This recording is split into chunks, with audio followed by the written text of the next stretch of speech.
Washington piétine les avertissements et les décisions de ses alliés les plus importants au Moyen-Orient et vient de sortir une liste noire de personnes qu'elle considère comme responsables de tout ce qui s'est passé en Iran. Une liste de personnes désormais ciblées et destinées, selon la logique américaine, à être envoyées définitivement au repos éternel, et Washington aurait donné l'ordre à Israël de travailler activement sur cette liste. Une situation extrêmement inquiétante qui pourtant ne fait pas paniquer l'Iran, car l'Iran a décidé de répondre, mais la grande question est, quelle sera la réponse iranienne face à ce nouveau front ouvert par l'Amérique ? Dans le cadre de cette conférence géopolitique, dédiée à l'actualité mondiale, c'est précisément de cette nouvelle escalade que nous allons parler. Mais avant de poursuivre, merci de partager cette conférence au maximum, car la situation devient de plus en plus tendue. Allons maintenant dans les profondeurs. Selon le quotidien israélien Israël Hayom, les États-Unis, avec l'appui d'Israël, seraient en train d'établir une liste noire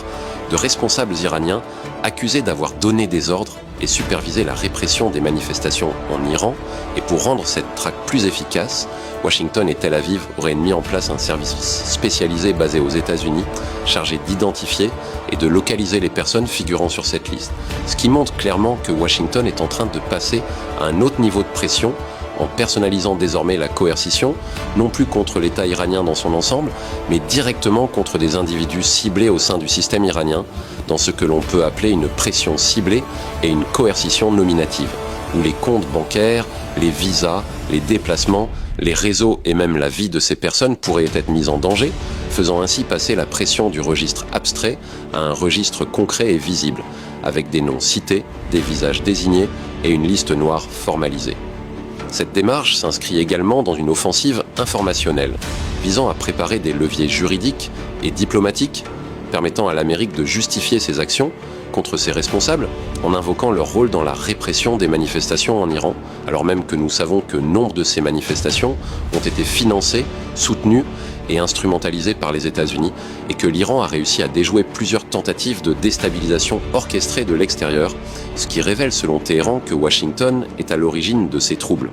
Mais si l'Amérique dépasse désormais ce cadre pour aller vers des sanctions ciblées, le gel des avoirs, les restrictions de déplacement et d'autres mesures coercitives, cela signifie que la situation prend une tournure encore plus grave et que cette coordination américano-israélienne s'inscrit dans une traque informationnelle dont l'objectif principal est la traçabilité des décideurs, c'est-à-dire identifier, suivre et éventuellement neutraliser ceux qui ont pris les décisions au sommet de l'État iranien, ce qui soulève une question centrale: cette liste repose-t-elle sur des preuves réelles ou sur des accusations construites à des fins politiques, et ne s'agit-il pas en réalité d'une tentative de décapitation du régime iranien, une méthode bien connue dans la doctrine occidentale visant à éliminer la tête d'un système pour provoquer son effondrement?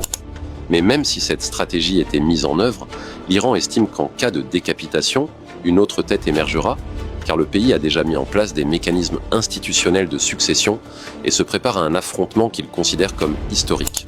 L'Occident, en procédant à cette liste noire, cherche également à exercer une pression psychologique sur les élites iraniennes en espérant que certains responsables, par peur des sanctions ou d'une élimination, renoncent à prendre des décisions stratégiques.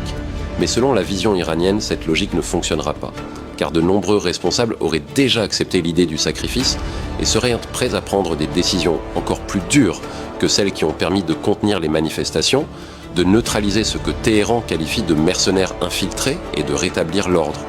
En d'autres termes, aucun décideur iranien ne refusera d'agir par crainte d'être inscrit sur une liste noire,